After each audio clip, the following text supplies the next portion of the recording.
Ya, mohon maaf Bapak Ibu, terima kasih atas waktunya. Bismillahirrahmanirrahim. Assalamualaikum warahmatullahi wabarakatuh.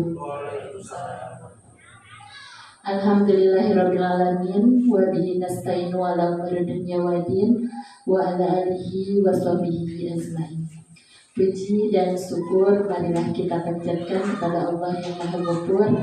Tak lupa selawat beserta salamnya Allah mudah-mudahan tetap tercurah limpahkan kepada Nabi kita, yakni Habibana wa Nabiyana Muhammad Rasulullah Sallallahu Alaihi Wasallam. Tak lupa kepada para keluarganya, para sahabatnya, para tabi'in atba'ut tabi'atnya, mudah-mudahan sampai kepada kita tergolong umatnya yang turut serta taat kepada ajarannya, dan kita semua mendapatkan syafatul uzma nanti dia menjajal hisab. Amin ya Allah ya Rabbal Alamin. Terima kasih Bapak Ibu yang telah meluangkan waktu untuk kegiatan aksi nyata yang saya akan sampaikan pada kesempatan kali ini, yaitu berupa sosialisasi pembuatan keyakinan kelas dan penerapan segitiga restitusi di sekolah, yang mana karena kita tidak memakai fokus untuk materinya telah saya kirim ke HP masing-masing, silahkan untuk dibuka. Latar belakangnya, pembelajaran di sekolah akan berlangsung dengan baik jika didukung penerapan budaya positif.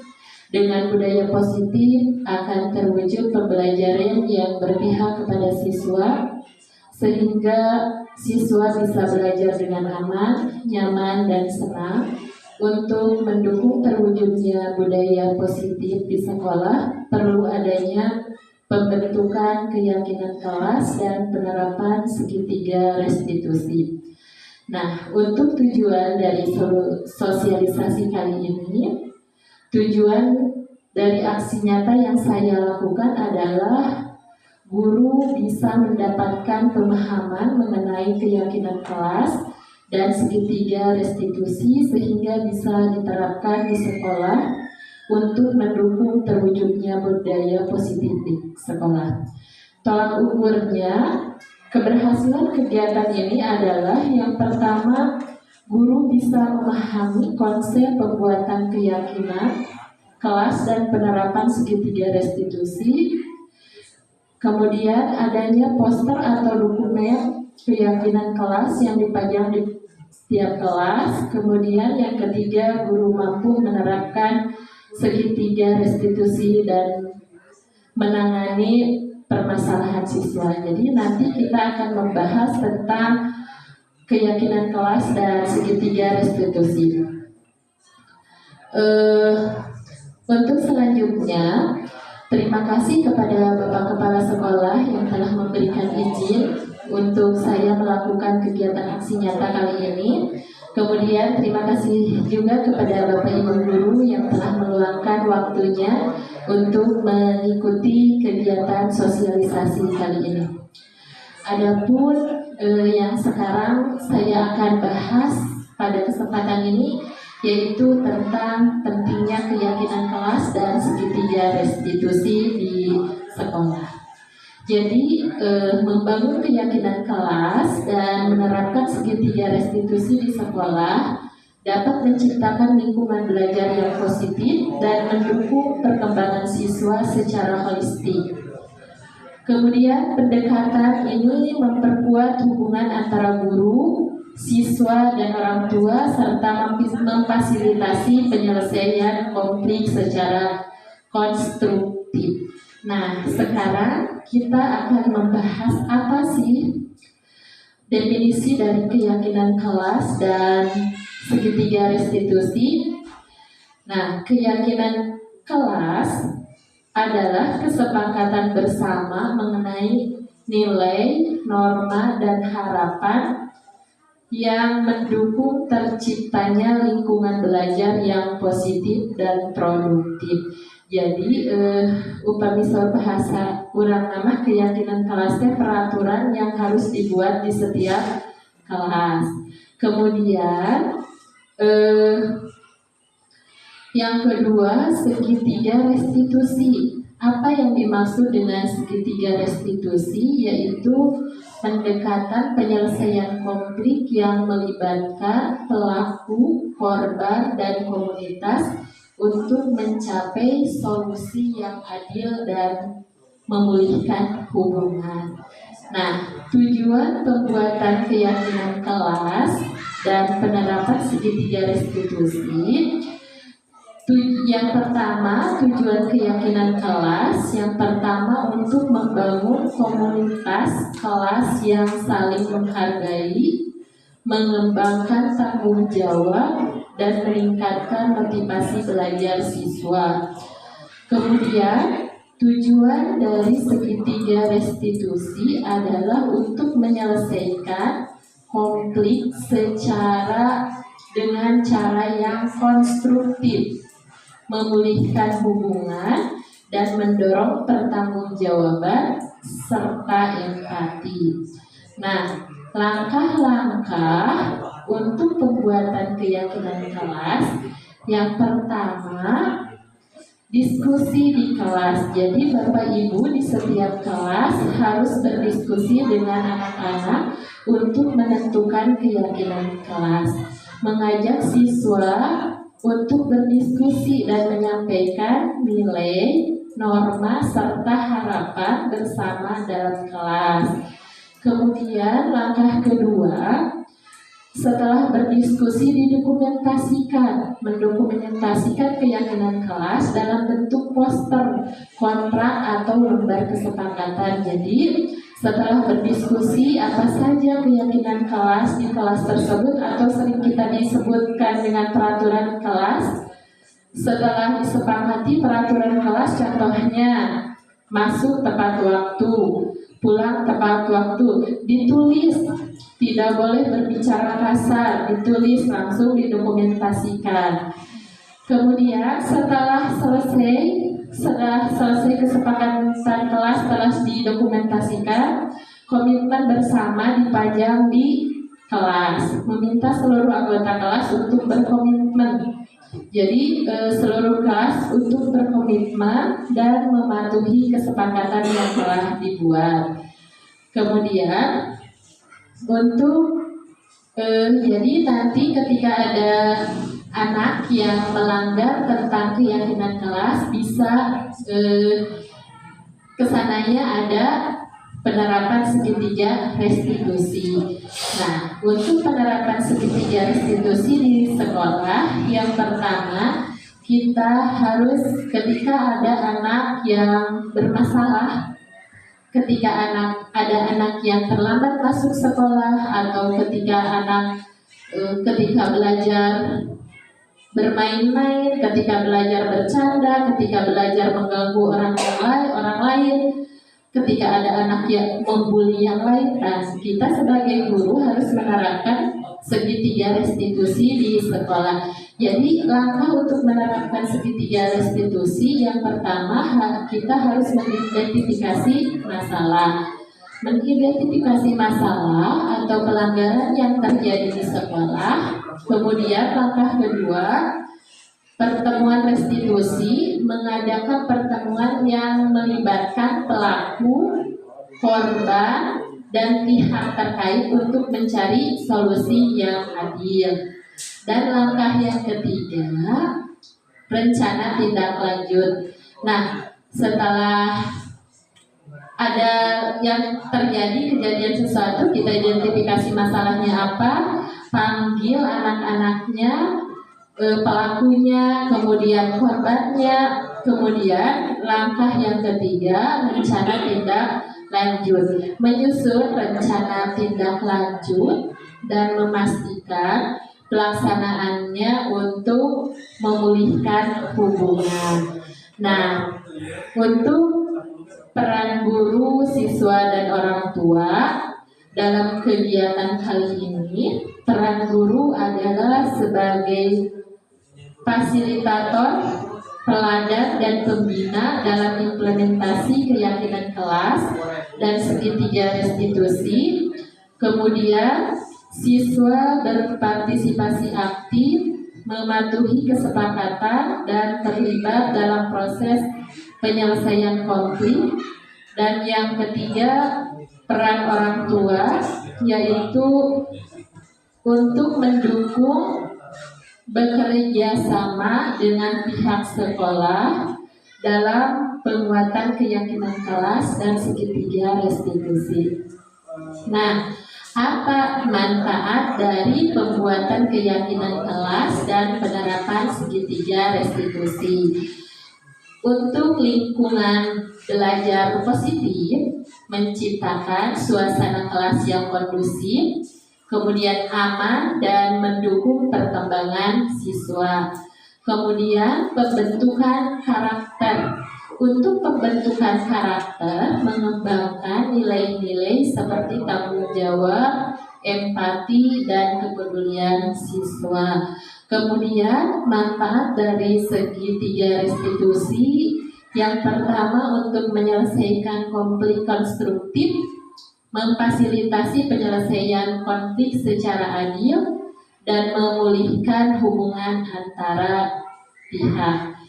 Kemudian yang kedua, peningkatan prestasi belajar, mendorong motivasi belajar dan kehadiran siswa sehingga meningkatkan prestasi akademik. Nah, dari sosialisasi kali ini kita dapat kesimpulan.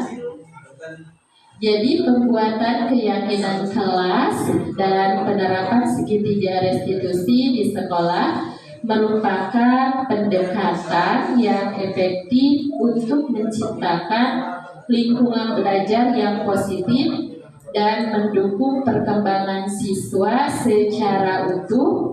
Keterlibatan aktif guru, siswa, dan orang tua sangat penting untuk keberhasilan implementasinya. Nah, demikianlah untuk sosialisasi dari pentingnya keyakinan kelas dan segitiga restitusi di sekolah kita laksanakan. Mudah-mudahan apa yang saya sampaikan dapat dipahami oleh ibu bapak, kemudian dapat diamalkan di kelasnya masing-masing. Saya ucapkan terima kasih kepada semuanya telah meluangkan waktunya untuk mengikuti kegiatan kali ini, kegiatan dari aksi nyata yang saya lakukan. Terima kasih. Assalamualaikum warahmatullahi wabarakatuh. Dina jiwa ayah, harapan anu disumputkeun, pikeun dunia anu pinuh ku cahya. Guru anu ngajarkeun panggaweruh, cinta sareng harapan.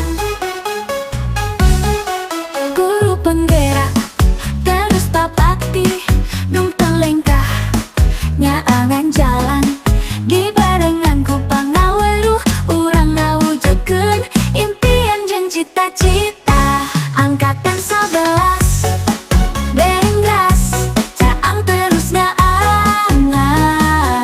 Moal surut guru penggerak, sanajan loba tantangan.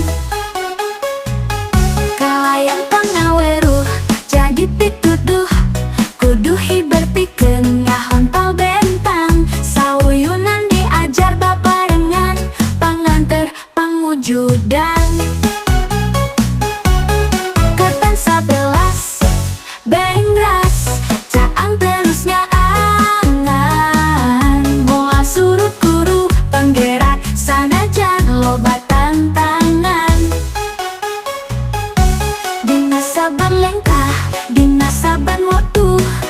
Babakti pasti terus ngaulah, jeung salawasna tetep berjuang, impian jadi kenyataan. Angkatan 11 Bengras.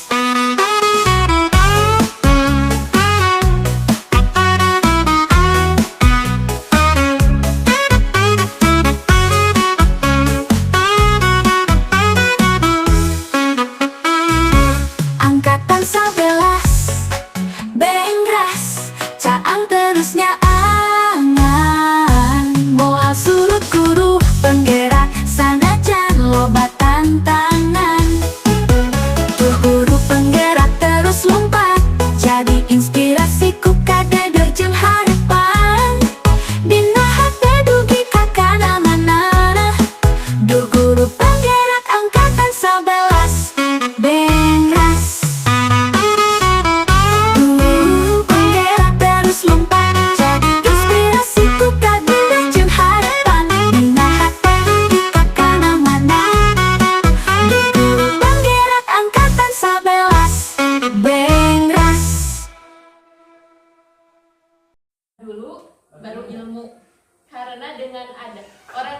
berilmu belum tentu beradab, tetapi orang yang beradab sudah pasti berilmu. Kemudian memimpikan murid-murid yang kreatif, kemudian dan berprestasi. Sebagaimana dikaitkan dengan visi sekolah kita, memberikan pelayanan pendidikan dan pengajaran berkualitas, mewujudkan sekolah yang berprestasi. Dan jika visi belum berpihak kepada murid, ajak warga sekolah merumuskan visi yang berpihak kepada murid. Setelah visi dirumuskan, ajak warga sekolah melakukan identifikasi dan mengembangkan program yang bisa dilakukan oleh warga sekolah. Untuk pertanyaan pemantik yang pertama, kita warga sekolah di sekolah ini yakin untuk, ya nanti saya akan ungkapkan. Kemudian saya dan guru lain di sekolah saya paham bahwa. Kemudian untuk pertanyaan yang selanjutnya, apakah visi di sekolah sudah berpihak pada murid? Jika visi masih berupa jargon atau slogan, dorongan warga sekolah untuk membuatnya lebih deskripsi, lebih dulu baru ilmu. Karena dengan ada orang yang berilmu belum tentu beradab, tetapi orang yang beradab sudah pasti berilmu. Kemudian memimpikan murid-murid yang kreatif, kemudian dan berprestasi. Sebagaimana dikaitkan dengan visi sekolah kita, memberikan pelayanan pendidikan dan pengajaran berkualitas, mewujudkan sekolah yang berprestasi. Untuk kedepannya gitu. Nah, untuk kali ini barangkali untuk cita-cita aja dulu, sebagai ya, cita-cita dulu disesuaikan dengan visi, seperti itu. Pertanyaannya salah. Apakah ini visi ini? Otomatis kan kesini kalimatnya. Tapi kalaupun ya, tapi kalau tadi ini konteks yang ini gimana sudah sesuai ya dengan visi, berarti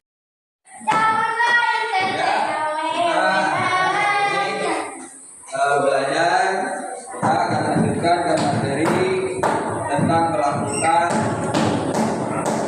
penambahan dan pengurangan bilangan 3 angka ya.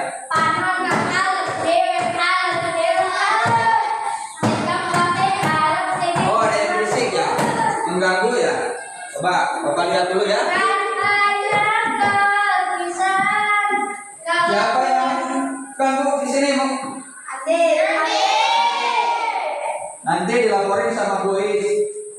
Karena kelas 3 lagi sedang melakukan pembelajaran. Kamu di sini mengganggu, berisik. Sekarang Andi, Bapak laporkan ke Bu Is ya. Tunggu saja.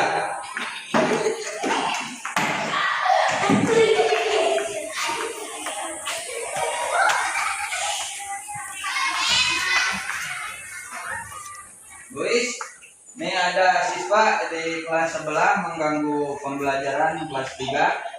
Siapa? Itu Andi namanya. Ya, terima kasih, nanti saya akan tindak lanjut. Selamat pagi, Andi. Nah, kamu tahu gak dipanggil ke sini kenapa? Tahu. Tadi ibu dapat laporan dari kalian bahwa kamu berisik di kelas, mengganggu kelas 3. Apa alasan kamu berisik mengganggu kelas 3? Bosan. Oh, karena bosan, tidak ada guru ya. Perbuatan kamu boleh ya.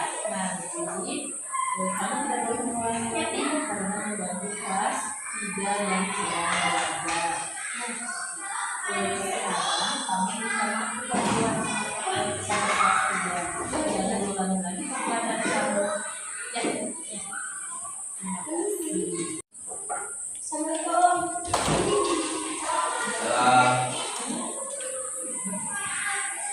Ya, apa?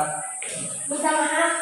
Oh iya, kamu Bapak maafkan ya, tapi nanti lain kali jangan diulang ya, karena mengganggu kelas yang sedang belajar. Ya, terima kasih. maaf.